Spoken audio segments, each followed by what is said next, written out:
Hey guys, it's Nailbiter, and I've got another Battlefield 3 video here for you guys, and I've got some more gameplay with another one of the close quarters weapons for you guys. And in this video I wanted to talk about the ACR, or the ACW-R I guess is what it's called in this game. And this is the first engineer carbine that you unlock for, or the first carbine that you unlock for the engineer class. The second one is the TAR-21.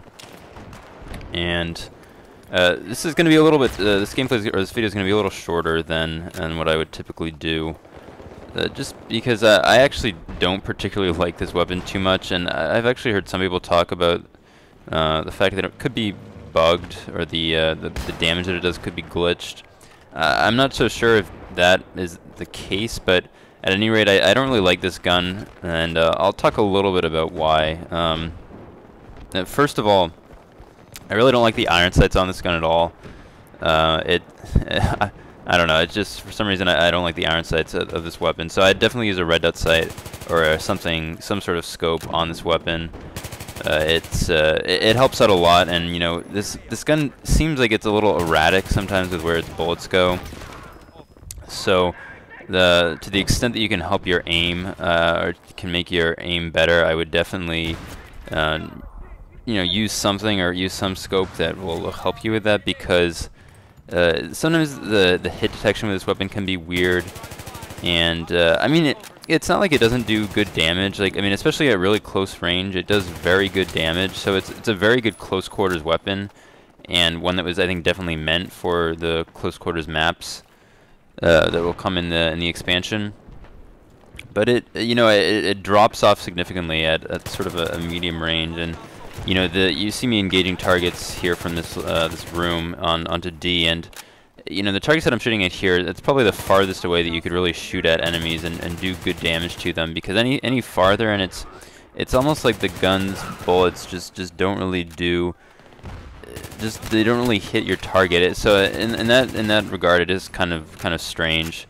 Part of it is, I mean, the recoil isn't that bad on this weapon, but at longer ranges, just because it fires so quickly, you really have to be very precise in your aim in order to get bullets on target. So you know, I guess it's good for really close quarters situations, but as an all-around gun, it's not one of my favorites. It's not very flexible, and I don't know, I was just having trouble using it for some reason. So you know, maybe that's just me, but it's not one of my favorite weapons. I happen to like the TAR-21 better. Even though the TAR-21, I think, fires, or it feels like it fires faster and has more recoil, but I'll talk about that in another video. So the setup that I was using in this video, I already talked a little bit about it, but I'm using the red dot sight, and I've also got the laser sight equipped in that third slot, and then third attachment slot. I actually don't have anything equipped in the second slot, because I tried using the foregrip a little bit, and I didn't really like that, because, yeah, as I mentioned earlier, the bullet spread on this gun is a little crazy. So you know, while the foregrip does reduce recoil, it doesn't seem like it really helps that much in making the gun do better at long ranges, just because the bullet spread is just even worse. So it's I just decided to leave that attachment slot blank, and I put the laser sight on because this gun fires really quickly, and I want to just make it as good as possible at really close ranges, because that's really that's where this gun excels, at really close ranges. It's got pretty good hip fire, so you know, I would definitely only use it in those close quarters situations.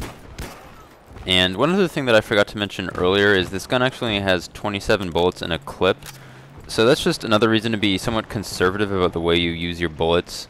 I found that it can be very easy to spend an entire clip on one enemy and then to just not have enough bullets to deal with anybody else that might be nearby.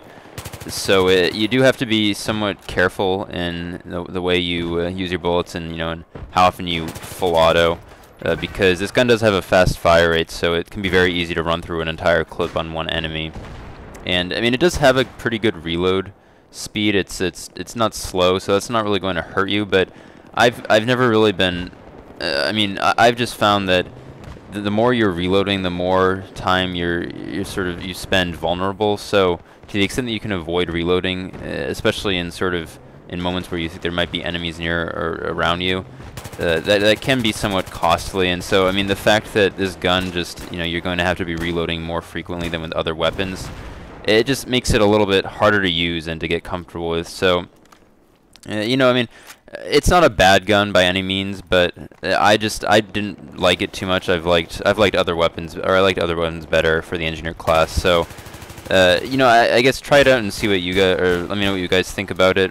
And I don't actually know whether or not it is in fact glitched, so I guess we'll find out more about that maybe later. But anyways, this video is just about finished. I didn't have too much gameplay that I really was happy to, or that I wanted to show you guys that I was satisfied with. So there's the end of the video, guys. Hope you enjoyed it, and I'll see you guys later.